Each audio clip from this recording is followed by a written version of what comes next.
ভাই একটা সময় ছিল যখন জাভাস্ক্রিপ্টকে শুধুমাত্র রান করা হতো জাভাস্ক্রিপ্টকে শুধুমাত্র রান করা হতো ব্রাউজারের মধ্যে। হ্যাঁ, শুধু ব্রাউজারের মধ্যে রান করা হতো। তো এরপর আচ্ছা, তো একটা সময় জাভাস্ক্রিপ্টটি শুধুমাত্র ব্রাউজারের বাইরে ব্রাউজারের মধ্যে রান করা হতো, যেটা হচ্ছে ক্রোম ব্রাউজারে। ঠিক আছে? কিভাবে হয়তো ধরেন আমরা একটা ফাইল তৈরি করি ইন্ডেক্স ডট এইচটিএমএল নামে। ঠিক আছে? তো আমরা এই ফাইলটা তৈরি করলাম। এখন যদি ধরেন আমরা এখানে লিখি যে h1 ট্যাগ দিয়ে we are going to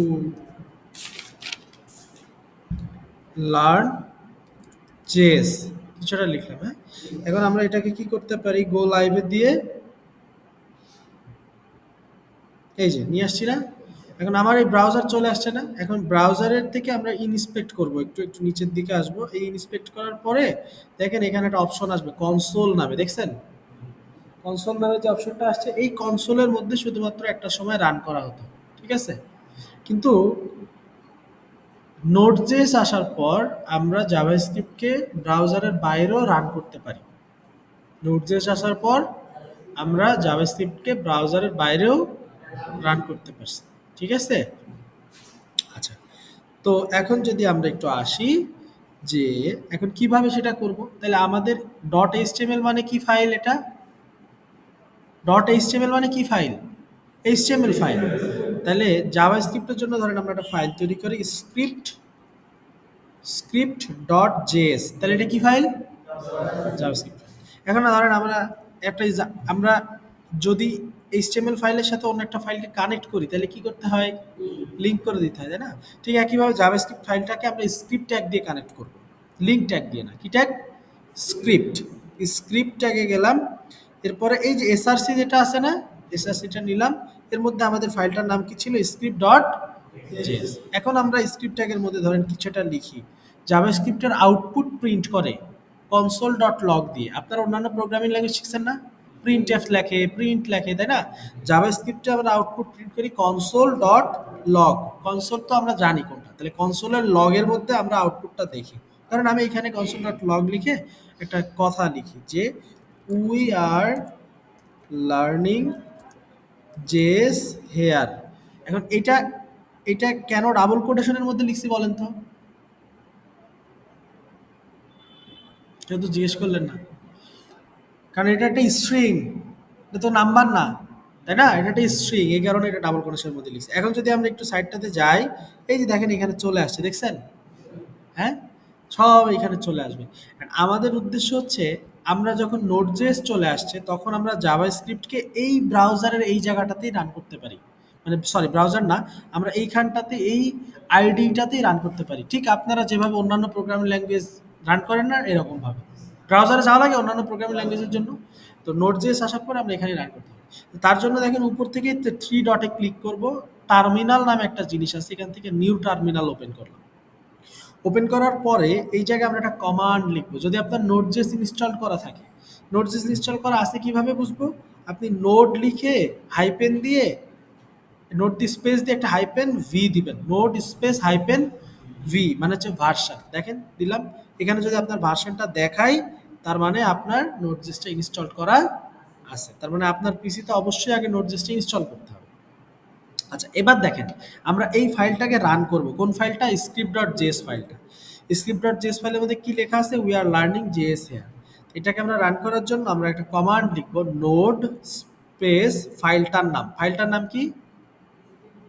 script dot JS. এই যে লিখছি, এই যে দেখেন we are learning JavaScript here, দেখছেন? এখন আমার কি আর ব্রাউজারে যাওয়া লাগছে? আচ্ছা, এখন এটা যদি হয়ে থাকে তাহলে আমার ইন্ডেক্স ডট এইচটিএমএল ফাইলও লাগবে না, আমরা এখন এইখানেই কাজ করতে পারবো। এখন প্রথম কথা হচ্ছে জাভাস্ক্রিপ্ট শেখার জন্য আমাদের ৬টা জিনিস জানা লাগবে।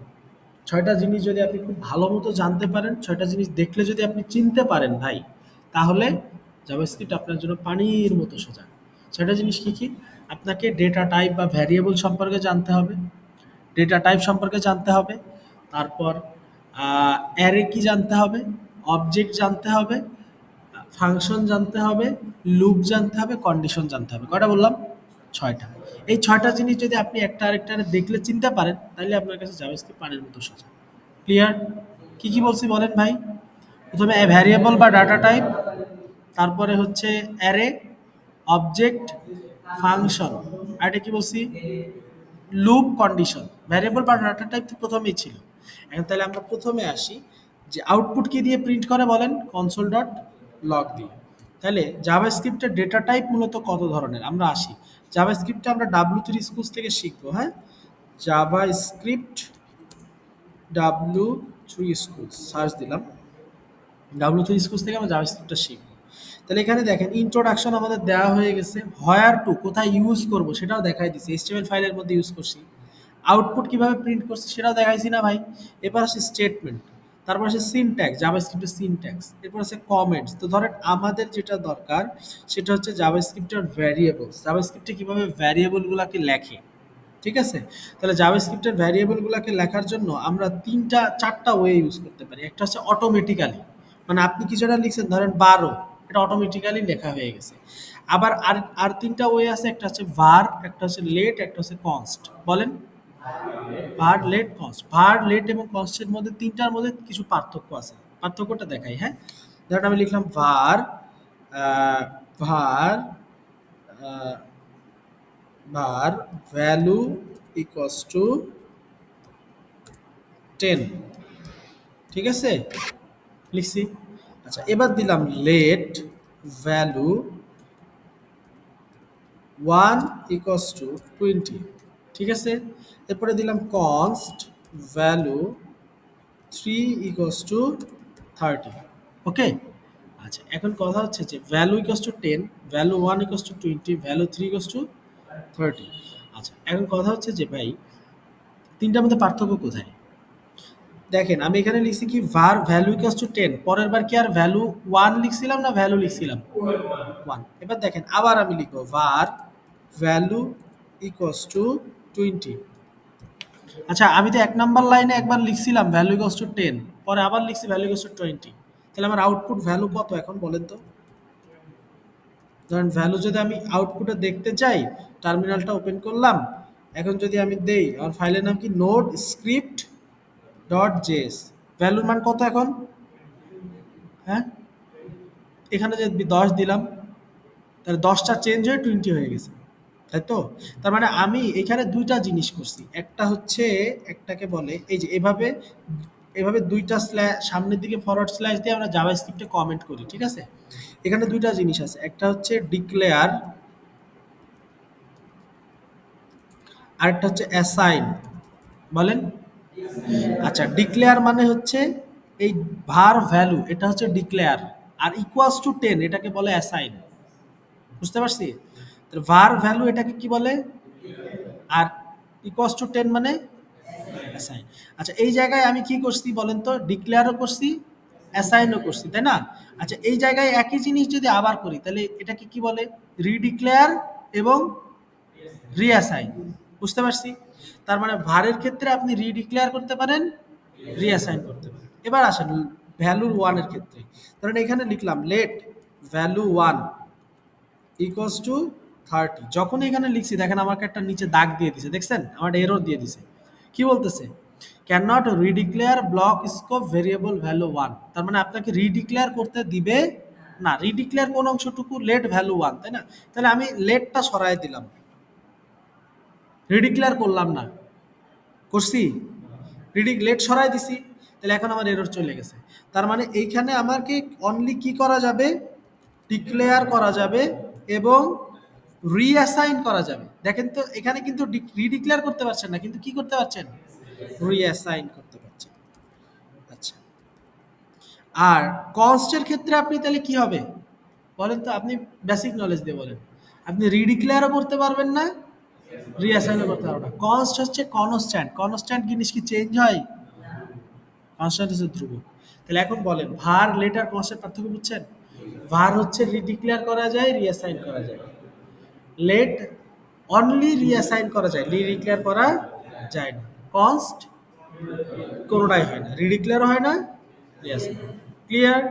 বুঝতে পারছি? ধরেন এই ফাইলটার নাম আমি দিয়ে রাখি ভ্যারিয়েবল ডট জেএস, হ্যাঁ? ভ্যারিয়েবল ডট জেএস, ভ্যারিয়েবল জানলাম। এখন আসে আমরা একটু ডেটা টাইপগুলো একটু শিখি, ডেটা টাইপ কি কি আছে। তাহলে ধরেন এখানে দিলাম ডেটা টাইপ ডট জেএস। তো জাভাস্ক্রিপ্টে কয়েক ধরনের ডেটা টাইপ আছে, টোটাল ৮ ধরনের ডেটা টাইপ আছে। আমরা একটু নিচের দিকে আসি, আরো অনেক কিছু আছে সেগুলো দেখবো। এই যে দেখেন জেএস ডেটা টাইপস, আসলাম। তো জেএস ডেটা টাইপ জাভাস্ক্রিপ্টে টোটাল ৮ ধরনের ডেটা টাইপ আছে। দেখেন কি কি, স্ট্রিং আছে, নাম্বার, বিগ ইন্টিজার বড় একটা ইন্টিজার মানে নাম্বারের এর থেকে একটু বড়, তারপরে কি বুলিয়ান আছে, আনডিফাইন্ড আছে, নাল আছে, সিম্বল আছে, অবজেক্ট আছে। আচ্ছা, স্ট্রিং মানে হচ্ছে যেটা অ্যালফাবেট। স্ট্রিংকে সবসময় আমরা ডাবল কোটেশন অথবা সিঙ্গেল কোটেশনের মধ্যে লিখি। নাম্বার মানে যেটা নাম্বার। আসেন আমরা একটু দেখি। তাহলে ধরেন আমি একটা ভ্যারিয়েবল আগে লিখতে হবে, তাহলে ভ্যারিয়েবল লিখলাম, ভারই লিখলাম, লেখার পরে দিলাম ধরেন স্ট্রিং। ঠিক আছে, স্ট্রিং এর মধ্যে স্ট্রিংটা কিসের মধ্যে লিখবো, ডাবল কোটেশন অথবা সিঙ্গেল কোটেশনের মধ্যে। ধরেন দেখলাম হ্যালো ওয়ার্ল্ড। ঠিক আছে, তাহলে এটা কি একটা স্ট্রিং। আচ্ছা, ধরেন আমি লিখলাম var নাম্বার ইকুয়ালস টু 23। তাহলে নাম্বারটা কি, এই যে নাম্বার যেটা লিখছি এটা ডেটা টাইপ কি, এটা ডেটা টাইপ স্ট্রিং, কারণ এটা ডাবল কোটেশনের মধ্যে আছে। দেখছেন, ক্লিয়ার? এটা ডাবল কোটেশনের মধ্যে যেটা থাকবে সেটা স্ট্রিং। বুঝতে পারছি? এবার ধরেন আমি লিখলাম var, আবার লিখলাম নাম্বার ইকুয়ালস টু 23, পরেরটা কি, ক্লিয়ার? আচ্ছা, তাহলে ধরেন আমি এখন একটা কাজ করি, var a equals to 23, var b equals to 23। এবার লিখলাম console log a plus b, output কত আসবে,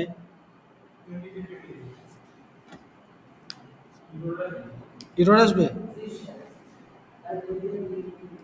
অন্যান্য প্রোগ্রামিং ল্যাঙ্গুয়েজে এরর আসবে, কিন্তু জাভাস্ক্রিপ্টে এরর আসবে না, কারণ JavaScript powerful. JavaScript powerful language. এটার আউটপুট কি আসবে দেখেন, node data type dot JS, কি আসছে 23। স্ট্রিং এর সাথে কোনো কিছু যোগ করলে ওটা স্ট্রিং এর পরবর্তী পাশাপাশি যোগ হয়ে যায়, তখন স্ট্রিং স্ট্রিং এ কখনো যোগ হয় না। কথা বুঝতে পারছি? ধরেন আমি তৈরি করলাম এরকম কিছু একটা, ধরেন প্লাস 45 দিলাম, এখন কি আসবে দেখেন 23, 45। কারণ এই দুইটা নাম্বার কিন্তু এ আর বি যখন আমি যোগ করছি তখন একটা স্ট্রিং দিয়ে যোগ করার কারণে আরেকটা নাম্বার স্ট্রিং হয়ে গেছে অটোমেটিক্যালি। তার মানে দুইটা নাম্বারকে, একটা স্ট্রিং একটা নাম্বার যদি যোগ করি তাহলে আউটপুট যেটা আছে সেটা একটা স্ট্রিং নাকি নাম্বার, একটা নাম্বার একটা স্ট্রিং যদি দুইটা যোগ করি তাহলে আউটপুট যেটা আসবে সেটা কি হবে, স্ট্রিং হবে। ক্লিয়ার? আচ্ছা, তাহলে স্ট্রিং নাম্বার বুঝলাম।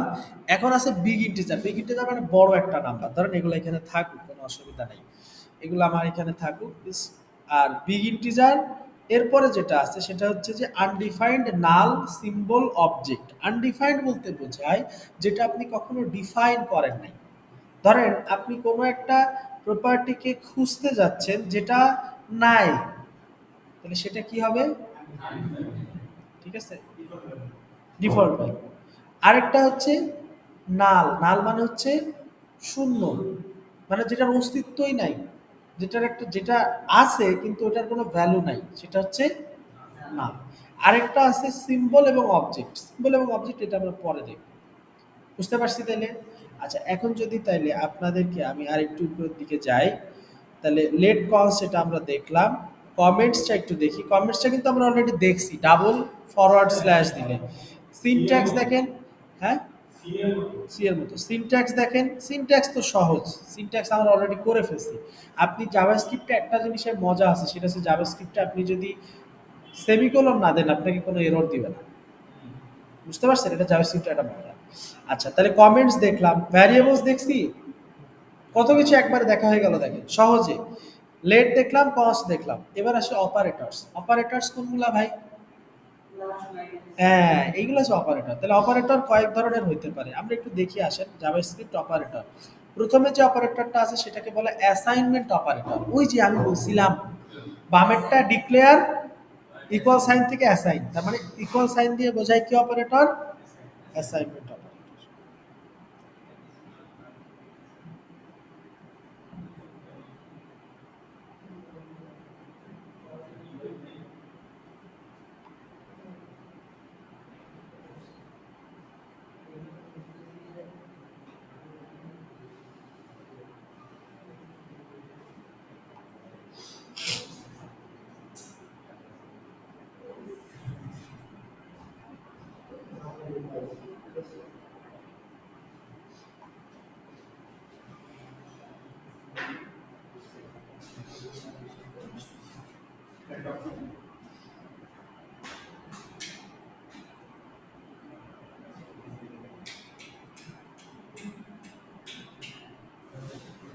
পিছনে পিছনে।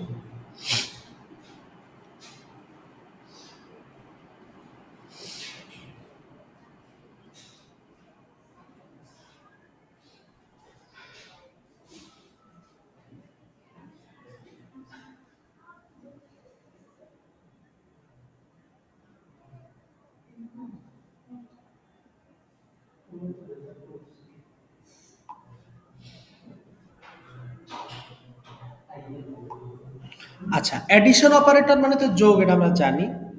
মাল্টিপ্লিকেশন গুণ, কম্প্যারিজন, কম্প্যারিজন যেটা আছে। এরপরে দেখেন অ্যারিথমেটিক অপারেটর, নিচে আরো অনেক কিছু আছে, এটা আপনারা পড়বেন ধরে ধরে একটা একটা করে, সহজ জিনিস কিন্তু একেবারে পড়লেই বুঝতে পারবেন। দেখেন এখানে অ্যাডিশন আছে, সাবট্রাকশন আছে, মাল্টিপ্লিকেশন আছে, এক্সপোনেনসিয়েশন আছে, ডিভিশন আছে, মডুলাস আছে, ইনক্রিমেন্ট ডিক্রিমেন্ট সবই আছে। আপনাদের যাদের প্রোগ্রামিং সম্পর্কে মোটামুটি আইডিয়া আছে তারা এগুলো জানেনি। তারপরে দেখেন অ্যাসাইনমেন্ট একটা অপারেটর আছে। অ্যাসাইনমেন্ট অপারেটর কি? ইকুয়াল আছে, প্লাস ইকুয়াল। প্লাস ইকুয়াল মানে কি বোঝেন? ধরেন আমি দেখাই, এই যে প্লাস ইকুয়াল মানে দেখেন এক্স প্লাস ইকুয়াল ওয়াই মানে x equals to x plus y. X plus equal y মানে x equals to x plus y. তাহলে এক্স মাইনাস ইকুয়াল ওয়াই মানে x equals to x minus y. আচ্ছা, যদি multiplication y দেই তাহলে x multiplication y মানে x equals to x multiplication y. এখানে সেগুলাই দেওয়া আছে। এক্সপোনেনশিয়াল অনেক কিছু দেওয়া আছে, এগুলোর নিচে আরো ব্যাখ্যা আছে। আচ্ছা, আরেকটু অপারেটর আছে, শিফট অ্যাসাইনমেন্ট অপারেটর। একটু নিচের দিকে আসি, বিটওয়াইজ অপারেটরটা আমরা একটু দেখি। দেখেন এখানে বিটওয়াইজ অপারেটর দিছে, এটা দেখতে অ্যান্ড এর মতো, অ্যান্ড ইকুয়াল। এটা হইতেছে, এই সাইনটা কখন দেয়? এই সাইনটা পাওয়ারের জন্য, পাওয়ার, তাই না? পাওয়ার ইকুয়াল। আর এটা কি? Or equal. বুঝতে পারছি অ্যান্ড এবং অর এর মধ্যে পার্থক্য কি? অ্যান্ড মানে দুইটাই হওয়া লাগবে, অর মানে যে কোনো একটা ট্রু হলেও চলবে। অ্যান্ড অর্থ দুইটাই হওয়া লাগবে, অর অর্থ যে কোনো একটা হলেই চলবে। কি অবস্থা? আচ্ছা, এবার দেখেন logical assignment operator, logical or, logical and এবং লজিক্যাল নট। নট বলতে বোঝায় হয় এটা নাইলে ওইটা, অর বলতে বোঝায় এটা অথবা ওইটা, আর অ্যান্ড বলতে বোঝায় এটা এবং ওটা। ক্লিয়ার? বুঝতে পারছি? আচ্ছা, তাহলে এটা গেল। এরপরে ডেটা টাইপস তো আমরা দেখছি, ফাংশন অবজেক্টটা একটু পরে দেখব। হ্যাঁ, ফাংশন অবজেক্ট একটু পরে দেখব। এখন আসেন আমরা একটু, এতদূর যেহেতু বুঝছি সেটা আমরা একটু লুপের মধ্যে আসি। করতে পারি না লুপ? আচ্ছা, লুপ আমরা কখন ইউজ করি, অথবা লুপের আগে আমরা একটু কন্ডিশন ইউজ করি। আসেন কন্ডিশন, তাহলে আমরা যদি সার্চ দিই condition dot JS, condition dot JS, ঠিক আছে? কন্ডিশন ডট জেএস,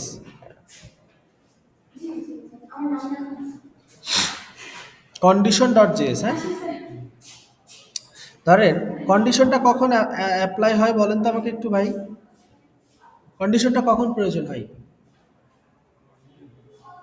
একটা কন্ডিশন আমি দেই যদির ক্ষেত্রে, তাই না? একটা কন্ডিশন দিই, যদি এটা ট্রু হয় তাহলে আরেকটা, আর এটা ট্রু হলে আরেকটা, এভাবে আমি চলতে থাকি, তাই না? তাহলে ধরেন আমরা একটা কন্ডিশনাল স্টেটমেন্ট তৈরি করি, কনস্ট্যান্ট রেজাল্ট ইকুয়ালস টু, ধরেন একটা ভ্যালু দিলাম আমি 86, অ্যান্ড আমি একটা কন্ডিশনাল স্টেটমেন্ট লিখবো ইফ এলস এর। ধরেন আমি দিলাম ইফ, আপনারা ঠিক যেভাবে শিখছেন ওই রকমই এইখানে, রেজাল্ট গ্রেটার দ্যান, যদি 80 হয়। এবার কি? এবং and result less than 100, less than or equal 100। আচ্ছা, গ্রেটার দ্যান ইকুয়াল বলতে কি বোঝায়? 80-র বড় বা সমান। অ্যান্ড কেন দিছি? এবং একই সাথে, তাই না? অথবা দিতে পারি কি, অর দিতে পারি, ধরেন অর দিতে পারি। অথবা রেজাল্ট যদি 80-র থেকে, 100 থেকে ছোট অথবা 100-র সমান হয়, তাহলে আমি গ্রেডটা কি দিতে পারি? কনসোল লগে গ্রেড এ প্লাস। বুঝতে পারছি? একইভাবে কি করব, এলস ইফ, পারি? হ্যাঁ, এই কন্ডিশনটাই দিব, শুধু মাঝখান থেকে কি চেঞ্জ হবে ভাই? নাম্বারটা চেঞ্জ হবে নাকি? বলেন, এই রেজাল্টটা কত হবে? 70-এর বড় আর 80-র ছোট, কিন্তু 80-র কিন্তু আর সমান দেওয়া যাবে না, তাই না? 80-র ছোট। এখন এটা যদি হয় কি দিব? কনসোল ডট লগে দিব গ্রেড।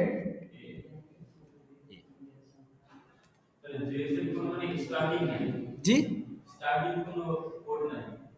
স্টার্টিং বলতে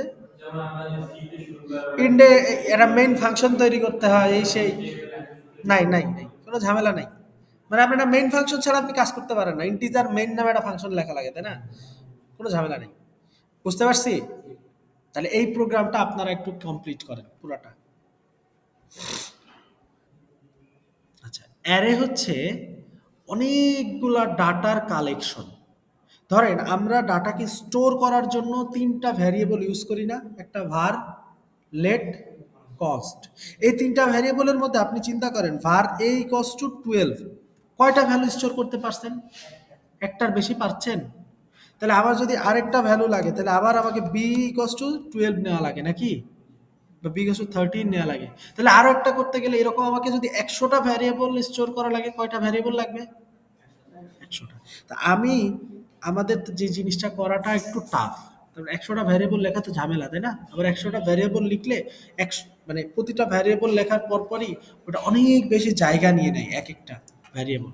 তো এর জন্য আমরা একটা কাজ করতে পারি, সেটা হচ্ছে আমরা একটা অ্যারে নিতে পারি, যেখানে আমরা অনেক ডাটাকে একসাথে রাখতে পারবো। বুঝতে পারছি? অনেক ডাটাকে আমরা একসাথে রাখতে পারবো। তো ধরেন আমরা একটা var নেই, দিলাম অ্যারে নাম। তো দেখতে, এখন কথা হচ্ছে যে অ্যারে দেখতে কেমন সেটাকে দেখতে হবে। অ্যারের সিনট্যাক্স কেমন মনে রাখবেন। অ্যারের সিনট্যাক্স অলওয়েজ থার্ড ব্র্যাকেট দিয়ে স্টার্ট হয়। কি দিয়ে? Third bracket. তাহলে অ্যারের মধ্যে ধরেন আমি একটা প্রথম ভ্যালু দিলাম 12, আরেকটা দিলাম 13, আরেকটা দিলাম 14, আরেকটা দিলাম 15, এরকম অগণিত ভ্যালু কি আমি দিতে পারবো? তাহলে দেখেন এখন ভ্যারিয়েবল লিখছি কয়টা আমি? একটা, কিন্তু ডাটা দিছি কয়টা? এর বেশিও তো দিতে পারবো। এখন কথা হচ্ছে যে আমি কোন জায়গায় কোন ডেটা দিছি সেটাও তো আমি জানি না, তাই না? তাহলে অ্যারেটা স্টার্ট হয় ইন্ডেক্স নাম্বার দিয়ে। কি দিয়ে? অ্যারে স্টার্ট হয় ইন্ডেক্স দিয়ে। অ্যারে স্টার্ট হয় ইন্ডেক্স দিয়ে। তা আপনার ইন্ডেক্স নাম্বারের প্রথমটা হচ্ছে 0। বলেন কি? 0। তাহলে এইটাতে টোটাল কয়টা এলিমেন্ট আছে? 5টা। তাহলে এটার 0তম এলিমেন্ট কত? 1, 2, 3, 4। বুঝতে পারছি? তাহলে অ্যারে কি দিয়ে স্টার্ট হয়? 0 দিয়ে। অ্যারের 0। তাহলে আমি যদি দেখতে চাই যে কনসোল লগ কোনটার মধ্যে আমি ডাটা দেখতে চাই, অ্যারের মধ্যে কে আছে তাকে দেখতে চাই, তাহলে অ্যারেটা দিলাম। যদি অ্যারে দিই তাহলে তো পুরোটাই চলে আসবে, কিন্তু আমি দেখতে চাই অ্যারের মধ্যে কে কোন পজিশনে আছে। তাহলে সেটা দেখার জন্য, অ্যারেকে অ্যাক্সেস করার জন্য আমরা একটা কি দেই, যেতে অ্যারে কি দেই দেখতে কিসের মতো? থার্ড ব্র্যাকেটের মতো। তাহলে আমরা থার্ড ব্র্যাকেট দিই। ঠিক আছে? থার্ড ব্র্যাকেট দিয়ে এখন আমরা ইন্ডেক্স নাম্বারটা বলে দিব কত। ধরেন আমি বলে দিলাম 1, তাহলে 1তম পজিশনে কে আছে? তাহলে কি আউটপুটে দেখাবে? Node array dot JS. কত আসছে? 13 আসছে। দেখেন ছোট্ট করে আসছে। বুঝতে পারছি বিষয়টা? এখন পারবো? পুরোটা হয়েছে? হবে, অবশ্যই হবে। আমি দেখতেছি, শেষে এসে দেখতেছি। হ্যাঁ? আচ্ছা, তাহলে দেখেন অ্যারেকে অ্যাক্সেস করি কি দিয়ে? অ্যারে দেখতে কিসের মতো? অ্যারে কোনটা দেখলে অ্যারে বুঝবো? Third bracket. মনে থাকবে? আচ্ছা, অ্যারের মধ্যে কি থাকে? কালেকশন অফ এলিমেন্টস, তাই তো? মানে এখানে যতগুলো আছে সবই কি? এলিমেন্টস। এটাতে কি নাম্বারের কালেকশন নাকি বলেন? হ্যাঁ। আচ্ছা, এখন আরেকটা অ্যারে বানাই। ধরেন কনস্ট্যান্ট অ্যারে 2 ইকুয়ালস টু, অথবা দিলাম constant cars equals to array. তার মধ্যে দেখেন দিলাম, প্রথমে একটা দিলাম ল্যাম্বরগিনি, একটা দিলাম রেঞ্জ রোভার।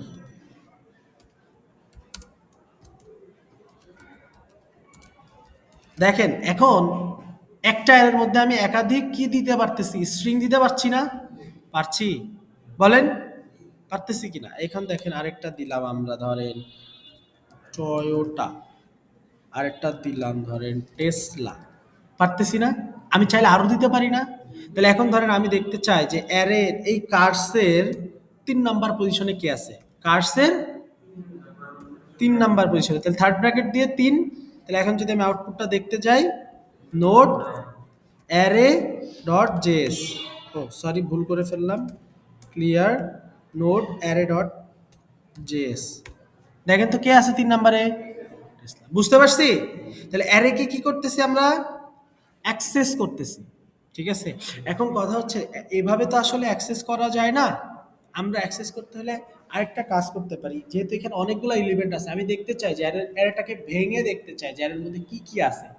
তো সেটা করার জন্য আমরা কি ইউজ করি? একই কাজ বারবার করার জন্য আমরা যেটা ইউজ করি সেটার নাম হচ্ছে লুপ। বলেন?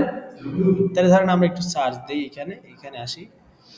লুপ ডট জেএস, ধরেন আমি এখানে লিখলাম একটা ফর লুপ লিখি, হ্যাঁ, ঠিক যেভাবে লিখতাম আমরা, var i equals to 0, i ধরেন 1 থেকে 10 পর্যন্ত আমি প্রিন্ট করবো, তাহলে i লেস দেন 10, তারপর i plus plus. Console lock করবো কাকে? ধরেন একটা লেখাকে যে আই অ্যাম লুপ, এই লেখাটা কয়বার প্রিন্ট হবে? কারণ কি আই ইকুয়ালস টু 0, 0 থেকে স্টার্ট হয়েছে, কন্ডিশন কি দিছি 10 পর্যন্ত চলবে, তাহলে 0 থেকে স্টার্ট হয়েছে 10 পর্যন্ত চলবে, 0 1 2 3 4 5 6 7 8 9, 10 কি যাবে? কারণ কি 10 এর সমান কিন্তু দেই নাই আমি, কিন্তু 10 না গেলেও কিন্তু 10টা হবে, কারণ কি 0 থেকে স্টার্ট হয়েছে, 0 থেকে 9 পর্যন্ত কয়টা নাম্বার? বুঝতে পারছি? আচ্ছা এখন যদি আমি এই জায়গাটা ধরেন ভ্যারিয়েবল আইটাকে দিয়ে দেই, তাহলে দেখেন দেখাবে। আমরা আউটপুটটা দেখি, ভ্যারিয়েবল কোনটা দিয়ে দিছি? আই। আয়ের মান কত আসবে প্রত্যেকবার? 1 2 3 4 করে বাড়তে থাকবে। ধরেন আমি এখানে নোড লুপ ডট জেএস, দেখেন তো আই এম লুপ 0, আয়ের মান কত প্রথমে? I am loop, I am loop, এভাবে দেখছেন 9 পর্যন্ত গেছে না? বলছিলাম 9 পর্যন্ত যাবে। তাহলে আয়ের ভ্যালুটা কি আছে? আয়ের ভ্যালুটা হচ্ছে আমাকে লুপটাকে ঘুরায় ঘুরায় দেখায়, তাই তো? বুঝতে পারছি নাকি পারি নাই? আচ্ছা এখন ধরেন আমার একটা অ্যারে আছে, এই যে অ্যারে আছে না, এই আমার ধরেন এইখানে আমি একটা অ্যারে নিয়ে আসলাম, যে অ্যারেটা আমি লুপ দিয়ে চালাবো। তাহলে আমার এখানে var i ইকুয়ালস টু 0 থেকে স্টার্ট হোক, অসুবিধা নেই, কারণ আমি জানি ইন্ডেক্স নাম্বার কত দিয়ে স্টার্ট হয়? 0 থেকে। এখানে আমার একটা কন্ডিশন দিতে হবে, কন্ডিশন হচ্ছে লুপ এই অ্যারের কত পর্যন্ত চলবে। তা আমি তো জানি না অ্যারের মধ্যে এলিমেন্ট আছে কয়টা? 4টা। তাহলে কোন পর্যন্ত চলবে? 4 পর্যন্ত না 3 পর্যন্ত? 3 পর্যন্ত। কিন্তু ধরেন এমন একটা অ্যারে আছে আপনি জানেন না ওইখানে কয়টা অ্যারে আছে, কয়টা এলিমেন্ট আছে, গুনতে হবে আপনার, আপনি কি গুনবেন? গুনবেন না। তাহলে আপনি একটা কাজ করবেন, সেটা হচ্ছে যে অ্যারের একটা মেথড আছে যেটার নাম হচ্ছে লেংথ মেথড। কি লেংথ মানে? কি লেংথ মানে? কি লেংথ? দৈর্ঘ্য। লেংথ মানে? লেংথ মানে দৈর্ঘ্য। তাহলে অ্যারের লেংথ বলতে বোঝায় অ্যারের দৈর্ঘ্য, অ্যারের দৈর্ঘ্য বলতে বোঝায় অ্যারেতে কয়টা এলিমেন্ট আছে। লেংথ অর্থ কি? দৈর্ঘ্য। তাহলে অ্যারের লেংথ বলতে কি বোঝায়? অ্যারেতে কয়টা এলিমেন্ট আছে। তাহলে ধরেন আমি এখানে লিখলাম একটা মেথড, লিখলাম কার্স ডট লেংথ, এই যে ডট লিখছি না মাঝখানে, এই ডট দিয়ে আমরা একটা মেথডের মধ্যে অ্যাক্সেস করি। বুঝতে পারছি? ডট দিয়ে কি করি? একটা মেথড অ্যাক্সেস করি। তাহলে কার্স ডট লেংথ, তারপরে কার্সের লেংথ যত, ওইটার মধ্যে আমরা ডাটাটা পাবো। ধরেন আমি এখানে আপনাকে দেখাই console log cars dot length, ধরেন এগুলো আমি সরাই দিলাম, একটু প্রিন্ট আউট করি, নোড অ্যারে ডট জেএস, দেখেন তো, না সরি লুপ ডট জেএস না, আমি ভুল লিখলাম তো, নোড লুপ ডট জেএস, দেখেন তো অ্যারে লেংথ কত দেখাইছে? 4 দেখাইছে না ভাই? তাহলে অ্যারের লেংথের ইকুয়াল পর্যন্ত চলবে দেখাইছি, নাকি অ্যারের লেংথের আগ পর্যন্ত চলবে দেখাইছি? গ্রেটার দেন দিছি না, লেস দেন দিছি না, ইকুয়াল সাইন কি দিছি? কারণ কি আমার 0 থেকে স্টার্ট হয়েছে, তাই না? এখন যদি আমি দেখেন আই অ্যাম লুপ, এটার পরে আই যদি দেই, তাহলে আমি কি এলিমেন্টগুলোকে দেখতে পাবো? নোড লুপ ডট জেএস কি দেখাচ্ছে? আই এম লুপ 0 1 2 3, কারণ কি 4টা এলিমেন্ট আছে, 4বার লুপটা ঘুরছে। বুঝতে পারছি? কিন্তু আমি তো এলিমেন্ট, আমি তো এই কারের নামগুলো দেখতে পাই নাই, পাইছি?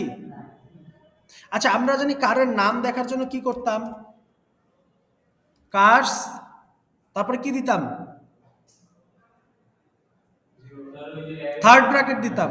তারপরে কি? পজিশনটা দিতাম, 1 অথবা 2 অথবা 3, তাই না?